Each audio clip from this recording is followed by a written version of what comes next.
British వారు భారతదేశానికి ఏ విధంగా వచ్చారు అని అంటే సింపుల్ గా చెప్పేస్తా 1600 సంవత్సరంలో వీరు ఈస్ట్ ఇండియా కంపెనీని రిజిస్టర్ చేసుకున్నారు బ్రిటన్ లో 1608లో భారతదేశానికి వచ్చారు.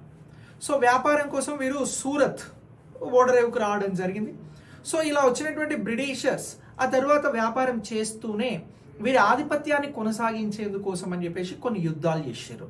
ఆ యుద్ధాలలో వీరికి ఆధిపత్యం పెంచి వీరి కాన్ఫిడెన్స్ ని బిల్డ్ చేసినటువంటి యుద్ధం ప్లాసీ యుద్ధం, బాటిల్ ఆఫ్ ప్లాసీ అని అంటాం. ఇది 1757లో జరిగింది.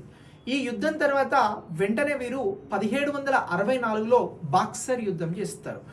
ఈ యుద్ధం తర్వాత బ్రిటిష్ వారికి షా ఆలం II మొఘల్ చక్రవర్తి అలహాబాద్ సంధి చేసుకుని వీరికి బెంగాల్, ఒరిస్సా అలాగే బీహార్ అనేటువంటి పట్టణాలలో ఈ ట్యాక్స్ వసూలు చేసుకునేందుకు, పన్నులు వసూలు చేసుకునేందుకు అవకాశాన్ని కల్పిస్తాడు.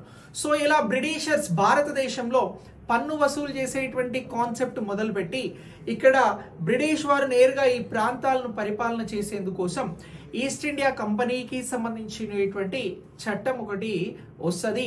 అదే రెగ్యులేటింగ్ యాక్ట్ 1773. ఈ రెగ్యులేటింగ్ యాక్ట్ 1773 వచ్చినప్పుడు భారతదేశంలో బెంగాల్ గవర్నర్ జనరల్ అనేటువంటి పోస్ట్ ఒకటి క్రియేట్ అవుతుంది. ఈ పోస్ట్ కి సంబంధించి ఎవరు ఈ పోస్ట్ ని నిర్వహిస్తూ ఉంటారు అని అంటే వారెన్ హేస్టింగ్ అనే అతను నిర్వహిస్తాడు.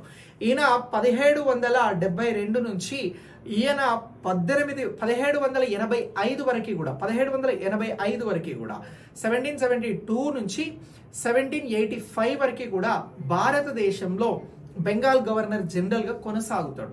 ఈయన ఏం చేస్తాడు అని అంటే జ్యుడిషియల్ ప్లాన్ అనేటువంటి విధానాన్ని తీసుకొస్తాడు.